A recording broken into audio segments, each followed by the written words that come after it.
আসসালামু আলাইকুম। কেমন আছেন সবাই? নিশ্চয়ই ভালো। আলহামদুলিল্লাহ আল্লাহর অশেষ রহমতে আমরাও ভালো আছি। তো আজ বিকেলবেলা, আজ বিকেল থেকে ব্লগটা করলাম।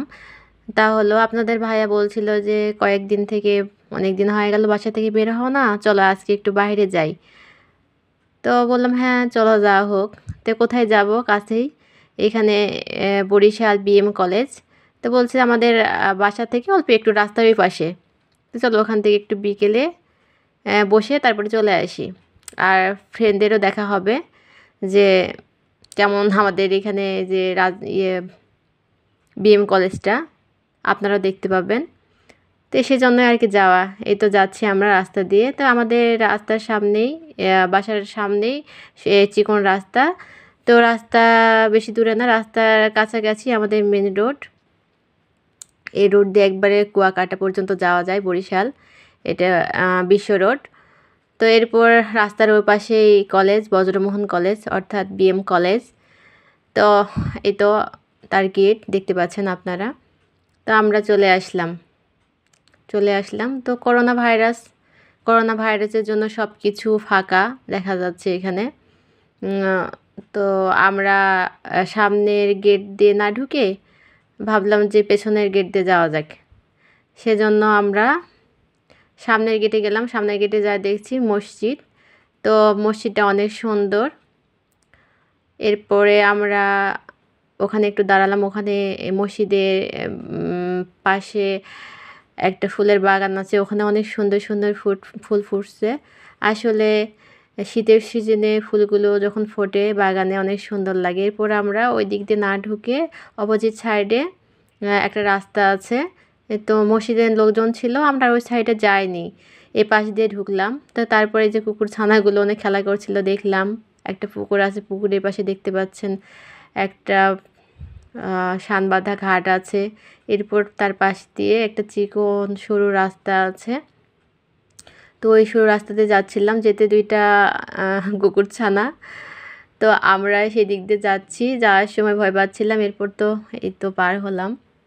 তো যাচ্ছি যে দেখুন কি সুন্দর শানবাঁধা ঘাট। এরপর এই যে যাচ্ছি, গেলাম। তারপরে এই যে বড় বড় বিল্ডিংগুলো দেখতে পাচ্ছেন, এইগুলো কলেজের ভেতরে নতুন বিল্ডিং। এইগুলো এখানে একবারে ফাঁকা, অন্য সময় অনেক লোকজন থাকে, ছেলেপেলে ছাত্র অনেক বেশি থাকে। তো এখন হয়তো গুটি কয়েক লোকজন দেখতে পাচ্ছেন, কারণ ভাইরাসের জন্য সব কিছু বন্ধ। এই তো কাছাকাছি এই যে এটি একটা পুরাতন বিল্ডিং। এখানে অনেক ফুলের টব দিয়ে সাজানো। তারপরে এখানেও বাগান আছে। তো এখানে ফুলের বাগান না, আসলে এখানে অনেক কিছুরই গাছ আছে মিক্সড। তারপর আমরা হাঁটতেছি আর ভাবতেছি এখানে কোথাও বসবো, এখানে বসবো ভাবলাম। তো ওতে যাচ্ছি। এদিকে আপনাদের ভাই আর ফোনে কল আসছে, যাতে ফোনে কল দিয়েছে, কথা বলতেছে।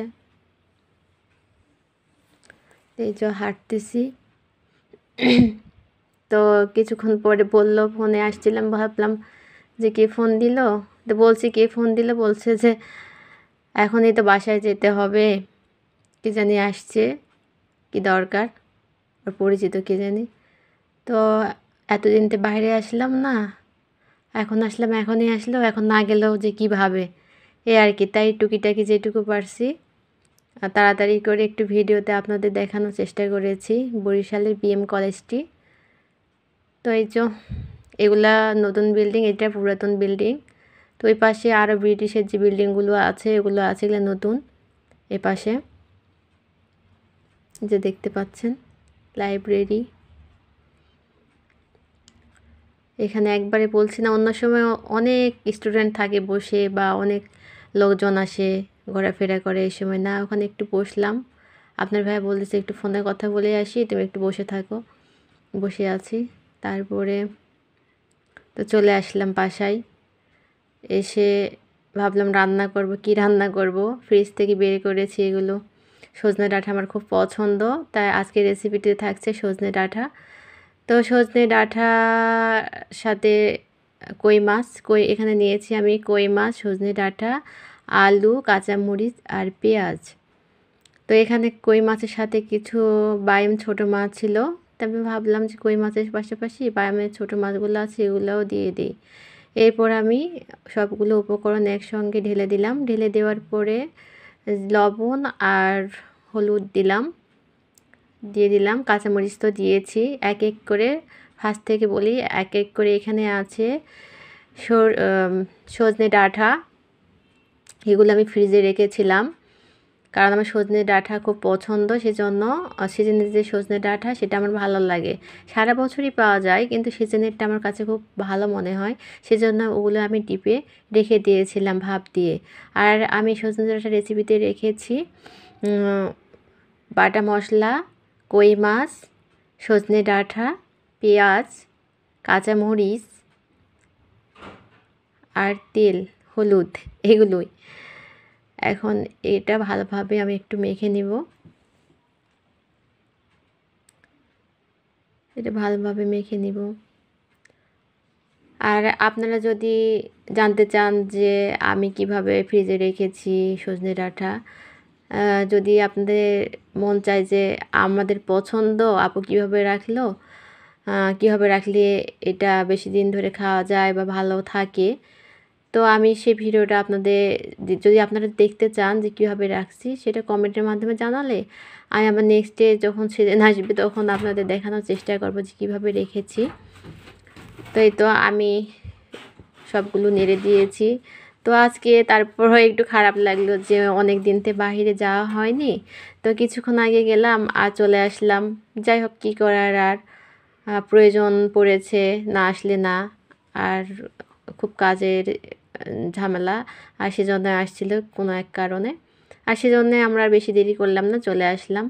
তারপরে গেলাম আসলাম, যেটুকু দেখতে পারছি আপনাদের সেটুকুই মনে হয়েছে যে তাও তো আপনারা একটু আমার পক্ষ থেকে বিএম কলেজ দেখতে পারলেন, বরিশালে যারা দেখেননি কখনো তারা।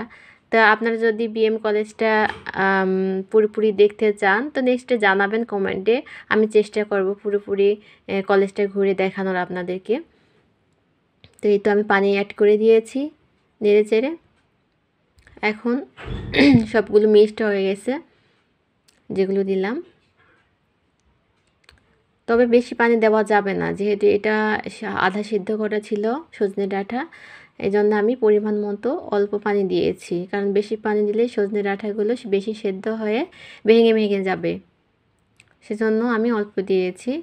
এখন আমি এটাতে ঢাকনা দিয়ে দিচ্ছি, আর জালটা মিডিয়াম লো আঁচ দিব, খুব বেশি জাল দিব না। তারপরে কিছুক্ষণ, খুব তাড়াতাড়ি হয়ে যায়, কিছুক্ষণের মধ্যেই দেখেন হয়ে গেল। তো আপনারা এতক্ষণ আমার ভিডিওটি যারা দেখলেন অনেক ধৈর্য সহকারে, তাদেরকে অনেক অনেক ধন্যবাদ। এখন যারা সাবস্ক্রাইব করেছেন তারা তো করেছেন, আর যারা এখনও সাবস্ক্রাইব করেননি আমার চ্যানেলটি প্লিজ প্লিজ প্লিজ এখনই সাবস্ক্রাইব করে ফেলুন। লাইক, কমেন্ট, শেয়ারের মাধ্যমে আমার পাশে থাকুন, এভাবে আমাকে উৎসাহ দেন আমি যেন সামনের পথগুলো ভালোভাবে অতিক্রম করতে পারি আর আপনাদের অনেক ভালো ভালো ভিডিও উপহার দিতে পারি। তো ঠিক আছে, আজকে এ পর্যন্তই। আল্লাহ হাফেজ।